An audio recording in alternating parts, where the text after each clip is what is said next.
I do want you to do more proofs on this tonight. I was hoping to have a little bit more discussion, but maybe we can do that tomorrow. So if you would do, please, numbers 14 through 30 even. Skip 26, don't do 26.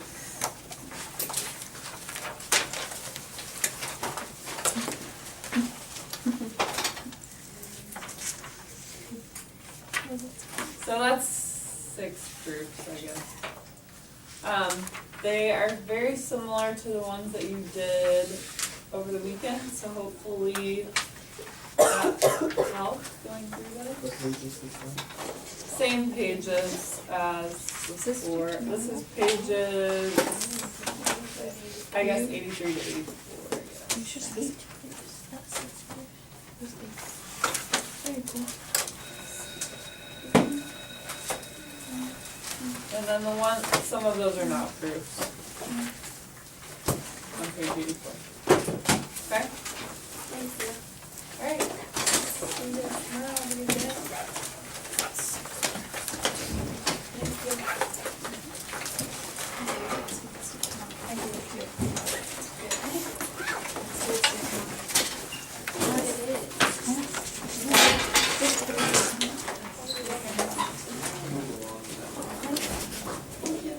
Thank you. Thank you.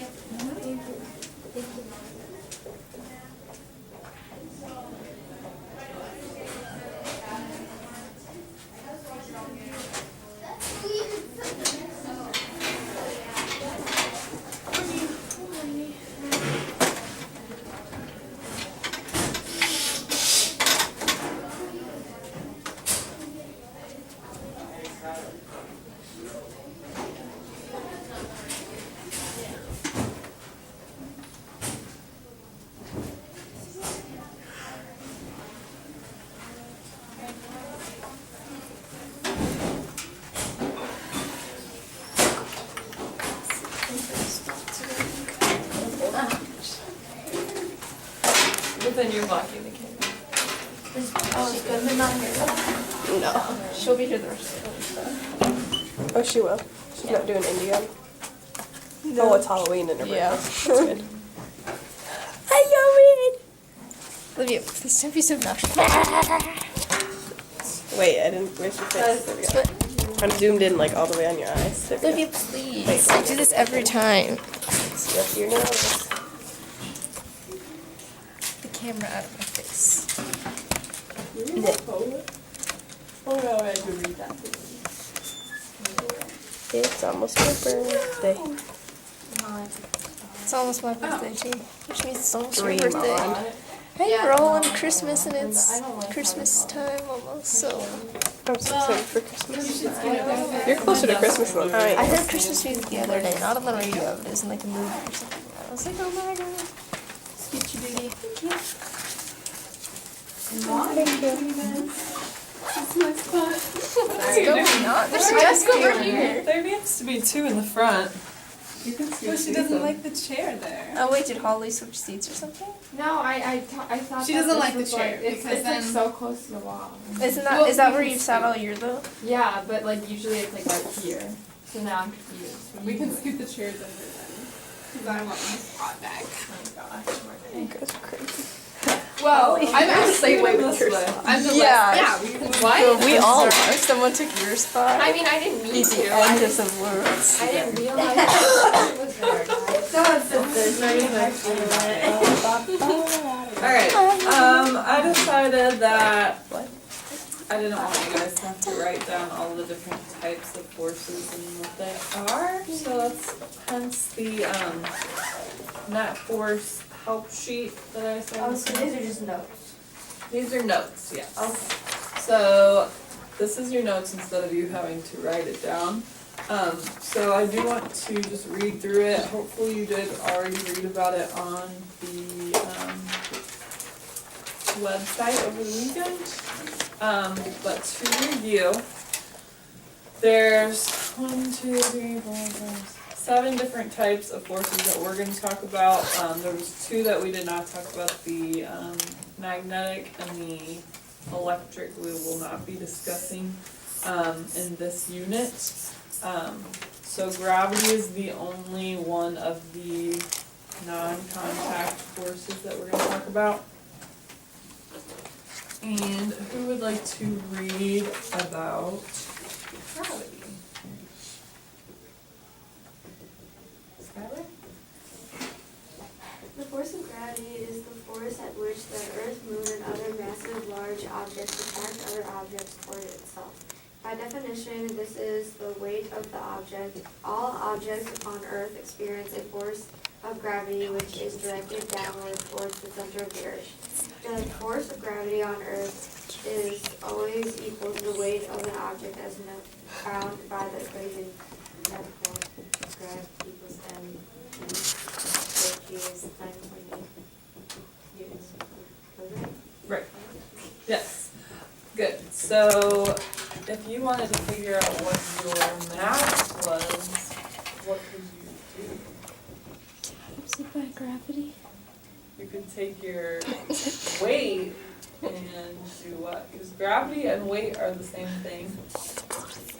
So if you wanted to figure out what your mass is, like if you were floating in space, you'd still have a mass, right? What would you do? Right, and 9.8 is newtons per kilogram, and you probably don't know how many kilograms you weigh, so you'd have to transfer. I think it's 32 feet is about 9 or feet. 32. It was feet. What are you giggling at? I'm trying to do this, but I'm not very good at it. Okay, good. What about the norm? So every single object that we're going to be talking about will have the force of gravity that's acting on it, right? Okay. What about the normal force? Who would like to read about that? Holly? The normal force is the support force exerted upon an object which is in contact with another stable object. For example, if a book is resting upon a surface, then the surface is exerting an upward force upon the book in order to support the weight of the book. On occasions, a normal force is exerted horizontally between two objects which are in contact with each other. Okay, good. Can anybody think of an example of when you would have a horizontal normal force?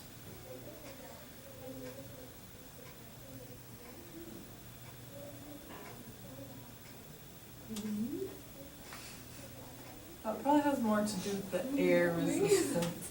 But like, so we've talked about things resting on tables, those would have the normal force.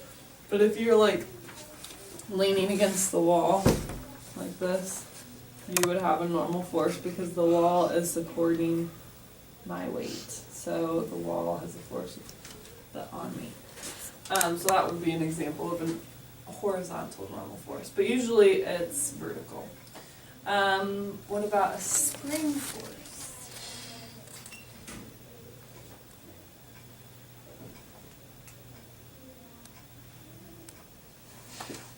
Remember, you don't have to write this down, you just have to read about it. Olivia? The spring force is exerted by a spring upon the objects connected to each of its two ends. Spring forces may result from either a compressed or a stretched spring.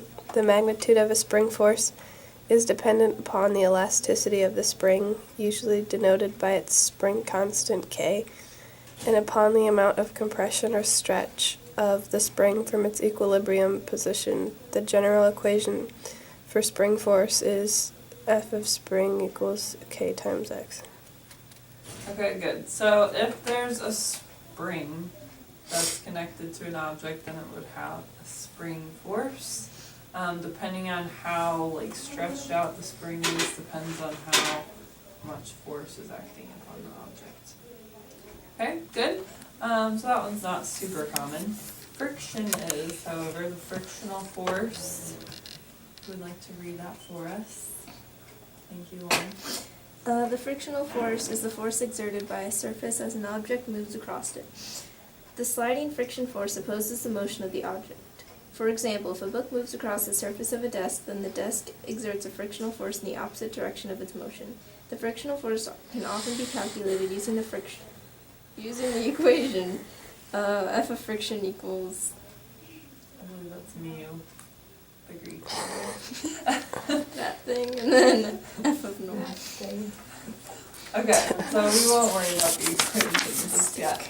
But frictional force is only present if the object is moving. So if an object is moving across the surface, then friction will be present. If it's not moving, if it's just resting, then it won't have any friction. Okay? Good. Air resistance. It's your turn, Myrna. Okay. The air resistance is a special type of frictional force which acts upon objects as they travel through the air. The force of air resistance always opposes the motion of the object. This force will frequently be neglected due to its negligible magnitude. It is most noticeable for objects which travel at high speeds, for example, a skydiver or a downhill skier, or for objects with large surface areas. Good.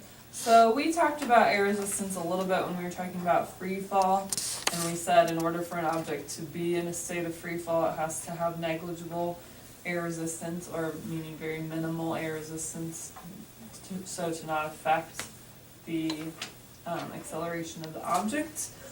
So if it's moving very fast, or if it has a large surface area, then air resistance could have an effect on it. And it's like friction, it's a special kind of friction that the air has on the object as opposed to a surface, right? I'm still giggling back there. Alright, I'll read the last two since you guys read the rest. Tension is the force which is transmitted through a string, rope, wire, or cable when it's being pulled tight by forces acting from each end. The tensional force is directed along the wire and pulled equally on the objects on either end of the wire. So if there's two objects that are connected by something, so like my planets are connected by a string from the ceiling, then there's a force of tension on the object and on the ceiling at the top. And the applied force is the force which is applied to an object by a person or another object. Basically, if none of the other forces work and there's still something acting upon the object, it's probably an applied force. So if a person is pushing a desk across the room, there is an applied force acting upon the object. The applied force is the force exerted on the desk by the person. Okay? And we don't need to look at the back just yet. That's going to be helpful later on. What did I do? So we're going to practice looking at situations and deciding what forces are present in the situation. I want to do the first one with you and then let you guys, you will probably want to keep that out, the sheet that has all the forces on it to help you with this. Okay, so there are several situations described below. For each situation, fill in the list provided by indicating which forces are present and stating which features of the situation you use to determine the presence or absence of the force. So use your net force help sheet to do this. A block hangs at rest from the ceiling by a piece of rope. Consider the forces acting on the block. So gravity, is gravity present or absent? Present. What do we say about gravity? It's always present. Gravity is always present. If you're on the earth, which I assume most of these situations, all of these will be on the earth. So present, yes, because our explanation would be because it has mass, or because it's on the earth, and however you want to say that. I would say, since the block has mass, there's a gravitational force, or just since it has mass. What about a spring force? Absent, there's no spring.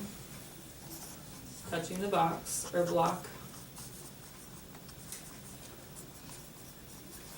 What about tension? Yes. Good. Tension is present. Why?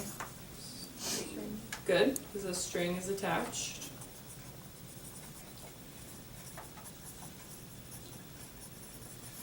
What about the normal force?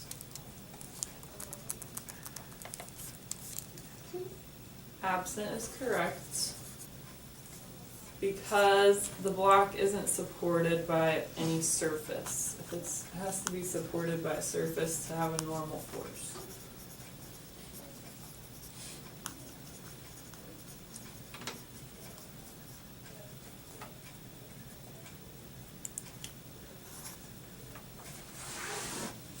How about friction? Absent. Good. Why?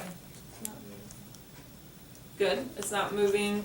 Also, it's not in contact with a surface. It has to be both of those things to have friction. Good. And air resistance. Absent. Why? Is that right? Right. Again, it's not moving relative to the surrounding air, so it has to be moving in order to have air resistance. Okay, you guys seem to do pretty well with that, so I'll give you the rest of the time. And then when you're finished, we can discuss what you came up with. For the second one, since it has a spring, would it be moving? Some of them would, it require friction and air resistance or no? I think it had air resistance, not friction. It doesn't, it just says it's hanging by a spring. Okay. And it does say, it says consider the forces acting on the block when it is at rest. Oh, If it was not at rest, it would have air resistance.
I have a question. Yeah. Number 3, would it have friction because it's being shot out of a cannon, which the cannon like rolls out, or would that not? Does that not matter? No, since it's not in contact with the surface. I have a question on that one too. Yeah. Even though it's shot out with a spring-loaded cannon, Mm-hmm. would the object with near have spring force? No.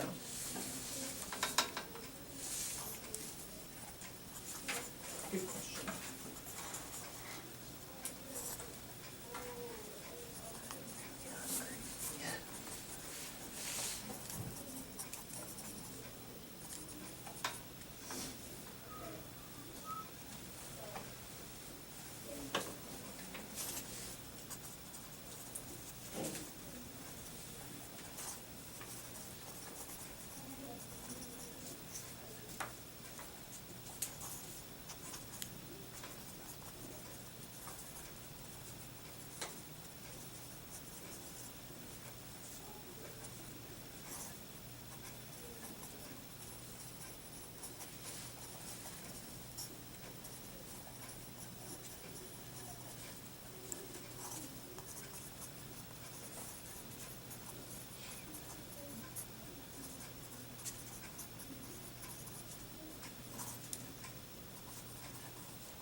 like through the air, would it still be considered to have air resistance even though it's not a spread out area? Yes. Okay, so there is air resistance that is present. Yes. Okay.